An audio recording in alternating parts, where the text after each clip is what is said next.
Hi guys, today I'm back with another 3 looks, 1 palette video. If you're new to my channel or didn't already guess it, I'm going to be showing you 3 looks using 1 palette. Today it is all about the Too Faced White Peach palette, brand new to their line, actually hasn't launched yet, launching on January 16th, and from what I can tell it is a Sephora exclusive. This video is going to be a bit of a long one. I'm going to be showing you 3 different looks, showing you swatches of the palette itself along with swatch comparisons with a few potential dupe shades I picked out of the Just Peachy Mattes palette along with the Sweet Peach palette. So there will be timestamps down below, and I say this in every single one of my 3 looks 1 palette, but first of all, not a makeup artist, not even close. So these are going to be more basic looks, but I assume the majority of you probably aren't makeup artists anyways, and just keep in mind that I'm doing 3 eye looks in the span of a few hours, so if my concealer and everything starts to deteriorate, please bear with me, but let's go ahead and get started. The Too Faced White Peach palette, as I mentioned, is a continuation of the peach thing that Too Faced has been doing. I know some people have some feelings about that. I personally love the peach thing, and like, if you don't want it, don't buy it. I feel like people feel a lot of pressure sometimes when brands release palettes or anything, and they're like, it's a gimmick, they're just trying to take our money, and I'm like, no, well, I mean, they're trying to make money, but you vote with your dollar, so if you're not interested in it, you don't have to buy it, whether I say I like it or anybody says they like it. That's a completely different conversation though. But Too Faced is describing this as a multi-dimensional eyeshadow palette, while the Just Peachy Mattes palette, if you're comparing it to that, was labeled as a velvet matte palette. That being said, the packaging is exactly the same. You're getting the exact same amount of product in here, and I believe from what I can tell it will be retailing for $45 American and $55 Canadian. You're getting 12 shades in here, and the difference of course between this one and the Just Peachy Mattes is this one has multiple finishes in here. So they're calling them shimmers, mattes, pearls, and high glitter. And as soon as I saw this palette, the sneak peek, I was so intrigued by it because I feel like it is quite different from what I've seen recently. Yes, it has the peach tones in there, but at the same time everything has been so heavily warm brown and rusty and orange and pinks, which you know that that's my religion. But I was really intrigued to see a palette like this come out because I know a lot of people have been sick of that look, so this may be the refresh that other people need. That being said, I was really curious to see how this was going to work on my skin tone. I'm not the deepest of deep, but I definitely have a warm golden skin tone, and these shades did look to lean a little bit pastel, but I still was really intrigued to put it on my eyes. So let's go ahead and do that. I'm going to show you the 3 looks that I created with this palette. Then when we come back, I will chat with you a little bit more about my initial thoughts. I mean, this is basically just my first look at the palette, along with show you comparisons to their other peach palettes. For all 3 of these looks, I'm starting with primed eyes and using peach cream to set my primer. Then on the outer third of my eye, I'm using peach sorbet. Adds a little color, but really not much definition. I probably should have known. Then going in with peach suede on my lid. I definitely liked this one on my lid. I thought it added a nice amount of brightness and didn't look too chalky. But here's my problem. I had to go in with On the Grill in my outer corner to add any definition, and I never ever reach for black palettes and shades. It's just my personal preference. And then when I brought that in, it just wasn't a look that I go for. It's not that it was bad, it's just not generally what I reach for. Back in with peach suede on the lower lash line, and then a little bit of Peaches and Dreams on the inner corner. This is one of my favorite shades in the palette. So because this look was so light, it definitely needed some good heavy black mascara, and with the mascara on, I thought it did look super fresh and really nice, but it definitely was quite light. Starting with Fuzzy in the crease, I thought it might add a little bit of definition. It pulled a little too gray on my skin, and perhaps I should have pulled in some other shades or another palette into this look, but I really wanted to stick to just this one. But in future, I think to make this palette work for me, I definitely would probably reach for the Peachy Mattes. Then I'm using a Creme de la Peach to warm up the look, and then going in with Peach Smoothie. I just was kind of trying everything to see what would potentially work in the crease of my eye, but Peach Smoothie definitely did not. But Sweet Fig definitely showed up a little bit better than the others, but as you can see, it just is not really adding any definition to my eyes.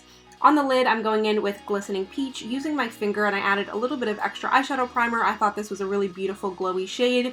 I added some Sweet Fig also on the lower lash line and some metallic purple liner. I liked the final look, but just missed my brown in there.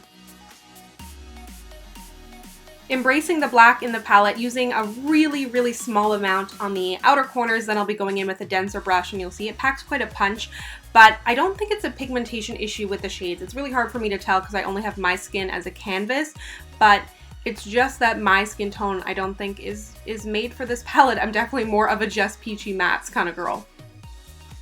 Next up, I'm taking the shade Peach Passion, which I thought was super beautiful. It's kind of a navy blue with a purple and blue reflect in there. I thought it had a nice amount of pigmentation and very minimal fallout.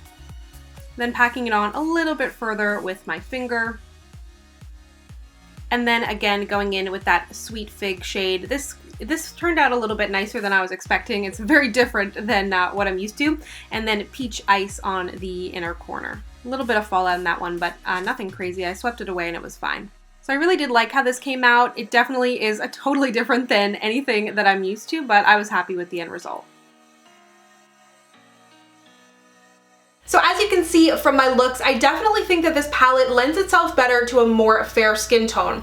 I personally, as someone who loves warm shades, was still really intrigued by this palette because it was different. In my opinion, I definitely think the shade selection and the shades that they put in there were different than anything I've seen recently, and I like something that I feel like is going to challenge me, push me out of my comfort zone, and just bring me somewhere different than I would normally go. These three looks are unlike anything I have ever created before. I was a little caught up, a little bit confused, honestly, in application, just because I didn't have those staple shades that I generally reach for. Something that I really did miss in this palette was just a brown. It could have been a cool brown. I don't care. It didn't need to be a warm, rusty brown. I definitely missed something in there just to add that definition. I didn't really know what to reach for to put in like the transition or the crease, whatever you want to call it, to really define the look.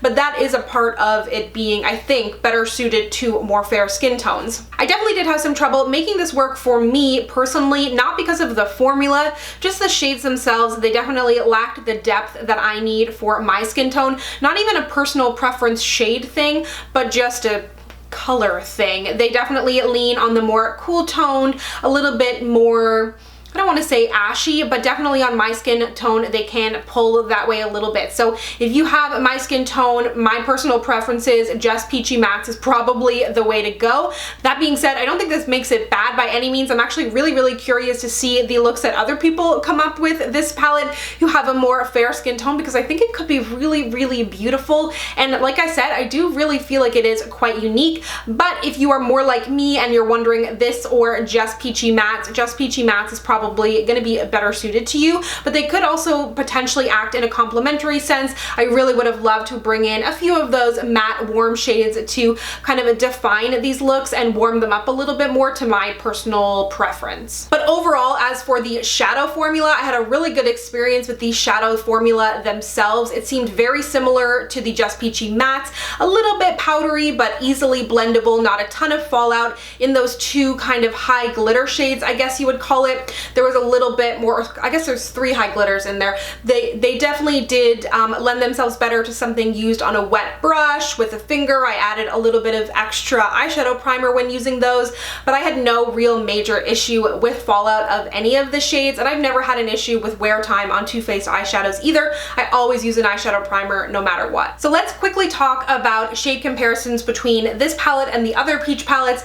I wanted to see if they had kind of doubled up on any of the shades. One thing at a glance I definitely noticed looked really close is Peach Meringue and Peach Cream, sorry. I'm okay that these are there. I like to have a cream shade that I can set my eyeshadow primer with. I like that it's not too light. I can use it to highlight my brow bone, so I think it would be good for a lot of skin tones. It's not too light. Moving on to Sweet Peach versus White Peach. This is like the most awkward swan arm ever, and I'm about 10 seconds away from dropping this, but Peach Cream and White Peach, again, very similar shades, similar to what we had in the Just Peachy mattes, but I like it there. I'm okay with it. Then you have the Peachy Gold in this palette, so Just Peachy versus Glistening Peach. These are not the same shade, but they are definitely the same idea. They are that peach shade with the very strong gold in it, but the biggest difference you'll get is Glistening Peach here from the White Peach palette is one of the high glitters, so it has glitter in it. It's a little bit more of one of those kind of flaky shades, better when used wet, while the Just Peachy shade from the Sweet Peach palette is definitely more of a shimmer shade.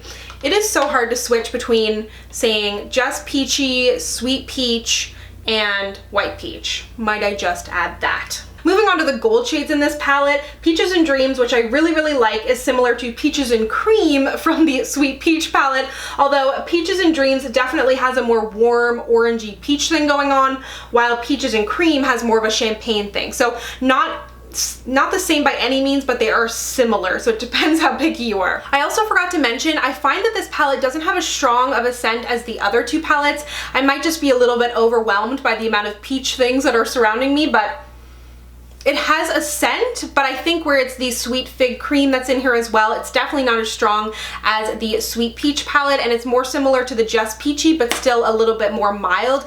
In application, I really didn't notice it that much.